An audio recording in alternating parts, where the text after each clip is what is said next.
Recently, Lily and I had a discussion as to whether religion was linked to mental illness. Now, right away, we are not referring to aberrant behavior connected to a chemical imbalance in the brain. We are primarily referring to those who have developed cognitive or behavioral issues or concerns. Lily's reply was twofold.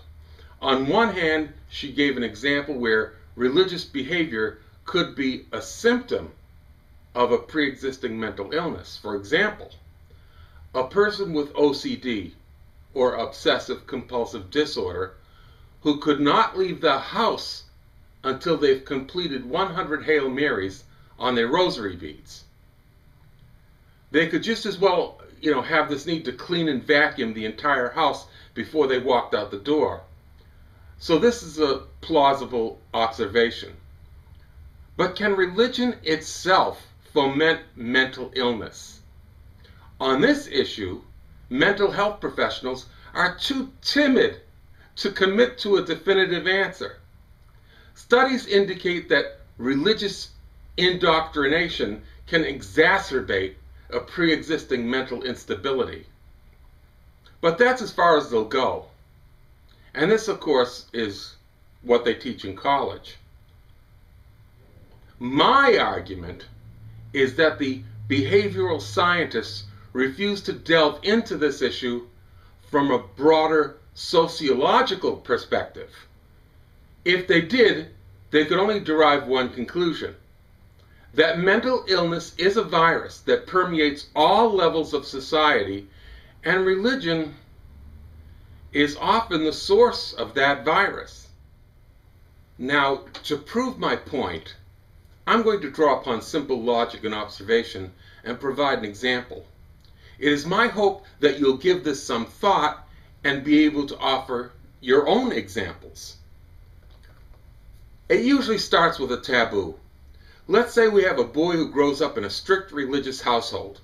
He is told over and over again that sexual attraction between members of the same sex is an abomination unto the Lord.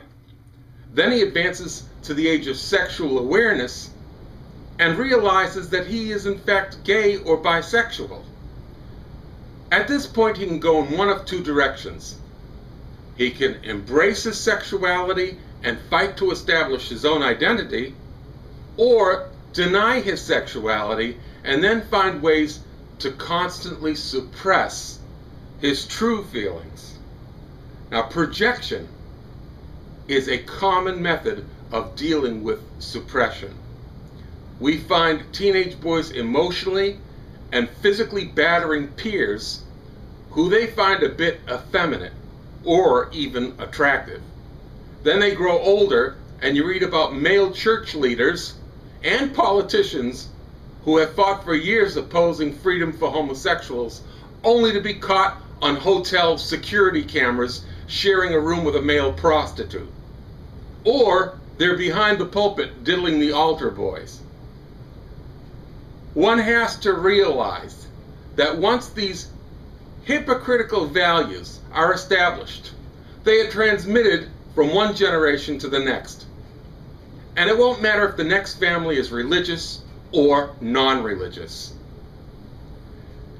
And this is where confusion sets in. The behaviorist evaluates the immediate environment and the current set of circumstances. And when he sees the same psychosis replicated everywhere, this alters his perception of reality. Insanity becomes the template from which normal behavior is established. This reminds me of a conversation I had with an atheist who insisted that once we eliminate religion, people would be more in touch with their humanity, doing what comes natural, and we will at last have a common bond. I turned to him and said, that's an interesting theory, But it doesn't take into account 2,000 years of screwing around with people's minds.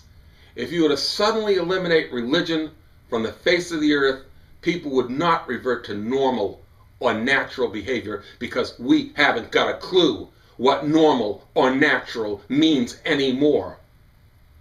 The damage has already been done. And if you think psychotherapy will help, guess again.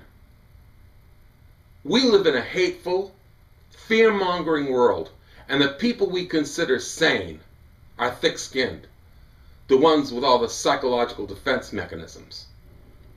The people in the insane asylums are often weak, and they lack the proper social skills or coping mechanisms.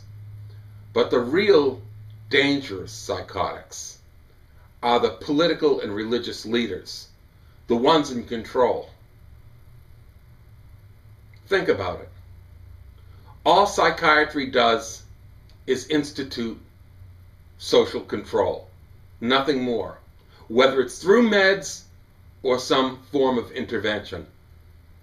Nobody is cured of anything, and each day things just keep getting worse. You know, it's never too late to learn the truth. It's never too late to learn the truth. And if you're scared, perhaps you should be. At any rate, I hope this gives you some food for thought. Good night and good luck.